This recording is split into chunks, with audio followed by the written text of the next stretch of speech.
Wah, kali ini saya ada berita bagus nih guys. Anak 10 tahun berbicara tentang KDM, berbicara tentang manusia, berbicara tentang permainan, berbicara tentang pemerintahan. Menurut saya, anak ini sangat jenius. Seusia 10 tahun sudah bisa bermain filsafat, berpikir secara logika. Dan anak ini sangat mengagumi Kang Deddy Mulyadi bukan tanpa alasan. Kita tahu semua bahwa anak kecil berbicara itu adalah berbicara tentang kejujuran. Dan yang paling dikagumi oleh anak ini terkait Kang Deddy Mulyadi, Kang Deddy Mulyadi itu memberikan suatu simbol bahwa pemimpin itu melayani bukan dilayani. Pemimpin itu bukan banyak ngoceh di kantor, tetapi pemimpin itu turun ke lapangan, memberi solusi dari permasalahan yang ada secara langsung. Anak ini ternyata banyak baca buku. Meskipun usia 10 tahun dan tidak sekolah di pendidikan formal, dia itu sekolah di sekolah Motekar, banyak membaca, ya, berbaca tentang sejarah Islam, berbicara tentang riwayat-riwayat, berbicara tentang filsafat dan lain sebagainya. Pokoknya keren lah pokoknya. Nah, agar tidak penasaran, saya akan menunjukkan bagaimana manusia plural dalam hal ini Muhsin Ropik ini berbicara dengan anak 10 tahun yang jenius. Silahkan kita tonton pada video berikut ini, cekil. Saya sedang di sekolah Motekar. Jadi sekolah ini berarti sekolah non formal ya? Ya. Di sini ada berapa ini, Ang? Berapa anak yang di sini? Sekarang alhamdulillah ada anak yang telah sekolah di sekolah Motekar, ada juga yang menetap, ada juga yang pulang pergi. Itu semuanya ada 11 orang. 11 orang. Ya.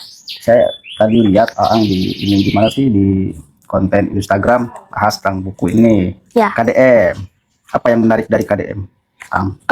Yang menarik dari KDM tuh mulai dari cara penjaga lingkungan, intinya banyak sekali. Contohnya KDM mengajarkan kita nilai-nilai kesundaan, Nilai-nilai kesundaan. yang ramah, dan mengajarkan KDM itu kan adil ya kepada rakyatnya. Apalagi kalau KDM melihat penebangan hutan kayak gitulah, yang menggundulan hutan, itu marahnya luar biasa. Saya juga kadang-kadang kan suka lihat KDM, video-videonya KDM. Terus saya suka lihat, ya itu salah satu bagusnya KDM gitu. Jadi bahkan ada orang yang sampai ingin di sebuah kota ataupun apa gitu, ingin pejabatnya itu KDM. Saking bagusnya KDM. Sampai ditawar-tawarkan. Gantian gubernur ya? Iya, gantian gubernur. Ini udah tamat ini, baca ini. Alhamdulillah sudah tamat. Ini mutiara KDM ya ini ya? Ya, kata-kata KDM. Apalagi Ang yang mau disampaikan dari kepemimpinan KDM yang mungkin menarik dari Ang selain menjaga hutan, menjaga lingkungan, menjaga alam? Ya, yaitu KDM tuh ya adil kepada rakyatnya, langsung terjun. Jadi dan salah satu kata-kata yang ada di sini yaitu tugas pemerintah bukanlah dilayani, melainkan melayani gitu. Melayani bukan dilayani. KDM kan sekarang malah banyak ya yang banyak ngoceh, banyak ngobrol, tapi malah diem terus di kantor. Kalau KDM malah sebaliknya.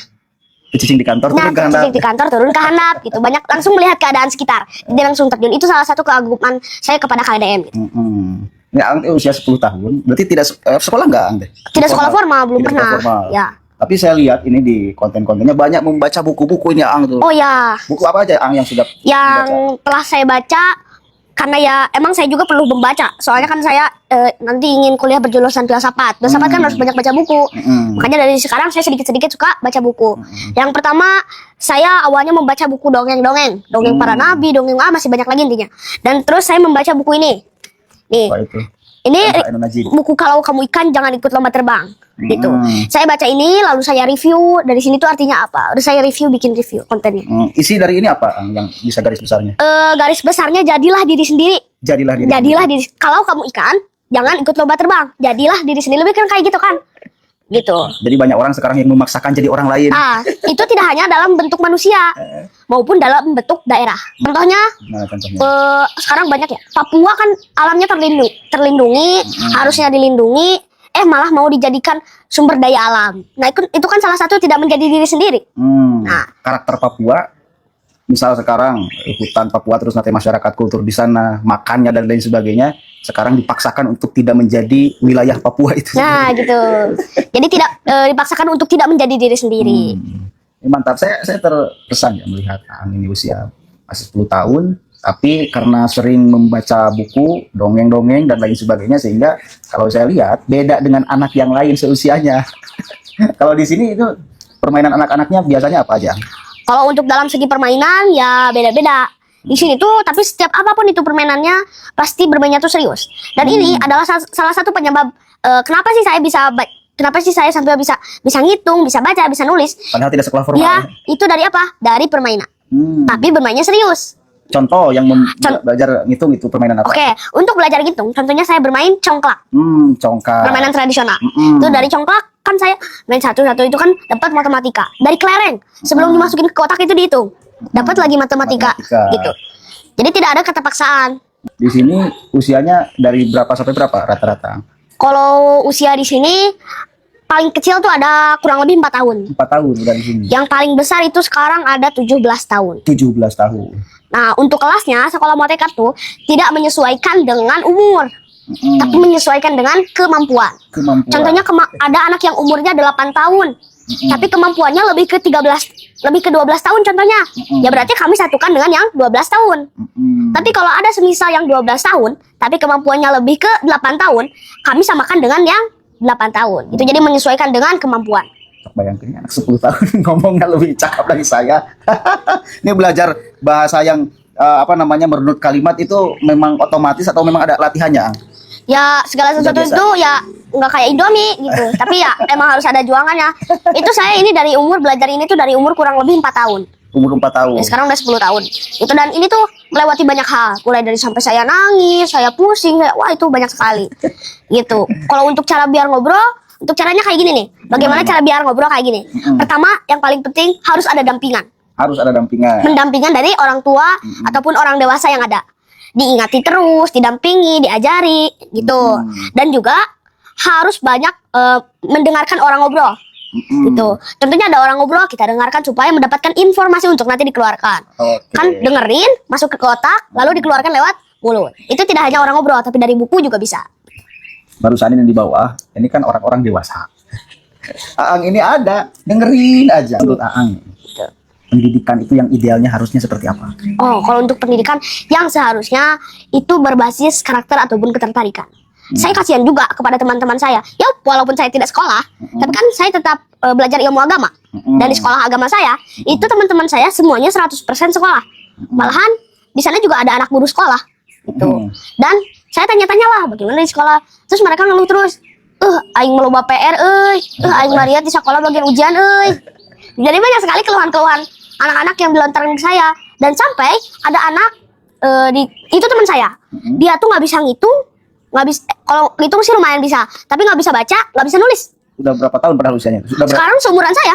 Oh, berarti kalau sekolah formal berapa tahun itu? Kelas 4 SD. Kelas 4 SD. Ya, saat ada disuruh nulis sama guru pengajian, dia tidak bisa menulis. Padahal dia dari dulunya dari PAUD, TK, SD dia sekolah. Dia sekolah, tapi dia tidak bisa menulis membaca. Berarti gitu. Belajar itu bukan berarti harus sekolah, bukan berarti harus di sekolah. Iya, kan banyak leluhur saya mah justru malah sebaliknya. Ada yang tidak sekolah tapi belajar. Kalau zaman sekarang mah ada yang tidak sekolah tapi belajar, itu yang leluhur dulu. Sekarang mah banyak yang sekolah tapi tidak belajar. Gitu. Jadi kalau belajar yang serius, kalau main yang serius. Nah, seperti itu. Gitu. Jadi harusnya pendidikan yang baik itu pendidikan yang menyesuaikan tentang karakter anak. Anak sukanya kepada apa? Temanilah untuk belajar apa. Kalau sekarang kan malah disama-samakan. Aya budak anu pi monyeteun, contohnya pi bagongeun, pi anjingeun, semuanya disatuin. Kalau kata guru manjat semuanya. Walaupun aya pi bagongeun. Itu bisa manjat. Iya. Gitu. Aya nu cek guru teh sadayana kok kotoran. Kotoran padahal mah teh anjing, pi anjingeun gitu. Nah, gitu. Jadi seharusnya lebih ke menyesuaikan dengan karakter ataupun ketertarikan anak. Dan biar supaya jangan terpaksa. Contohnya tadi yang saya bilang saya itu dari bermain bisa matematika.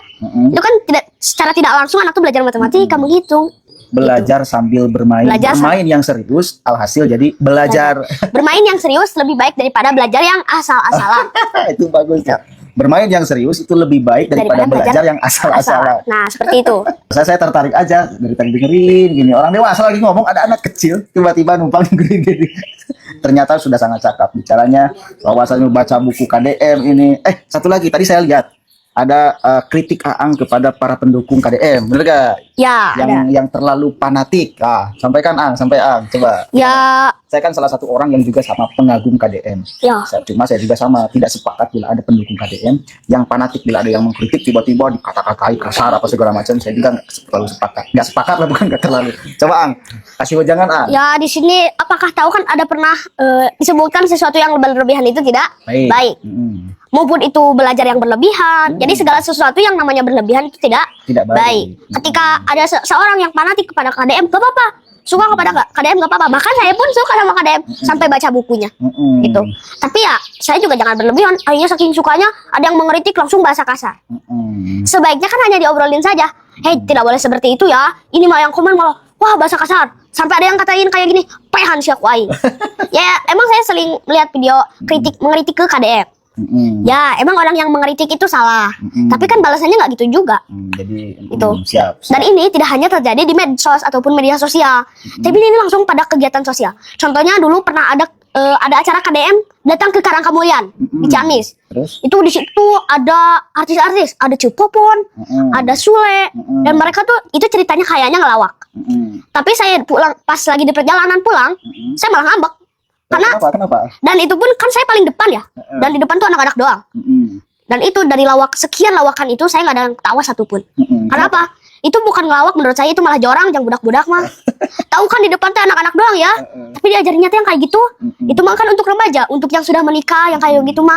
Ini anak-anak doang di depan. Nah, itu jadi koreksi lah. Ya. Tim lawak Bapak Gubernur ya kan suka ngadain acara kemana-mana. Mohon untuk kemudian diverifikasi lawakannya apakah cocok untuk masyarakat di depannya atau bagaimana. Itu ya masukan kan bagus. Mengkritik gak jadi soal, yang penting kan harus objektif, bagus, Ya. ada masukan-masukan yang memang rasional. Ya. Kan begitu. KDM sudah 100% menurut saya sudah cukup. Sudah mantap sekali KDM. Itu saya juga sangat mengapresiasi kepada bahwa saya juga sangat bersyukur, wah, kita punya gubernur sebagus ini. Alhamdulillah. Alhamdulillah. Jadi kalau kata teman saya Angga, kalau ada kejelekan KDM, kalau dianggap KDM itu pemimpin yang jelek, kalau dianggap pemimpin yang jelek, maka itu teh paling baik di antara pejabat-pejabat yang lain. Kalau dianggap goreng berarti batu tewi goreng. Tiksa kita paling halus ya di Indonesia mah. Kalau dianggap ada yang kurang beres gitu. Gitu. Terus tadi soal permainan, saya ada kata-kata dalam permainan. Gimana? Lebih baik bermain daripada mempermainkan, apalagi dipermainkan. Mending ulin daripada ngulinkeun, komo diulinkeun. Tutup. Sekian. Terima kasih hatur nuhun, Ang. Ya, sami-sami. Terima kasih sudah menonton. Jangan lupa like, subscribe, dan tekan tombol lonceng. Bye-bye.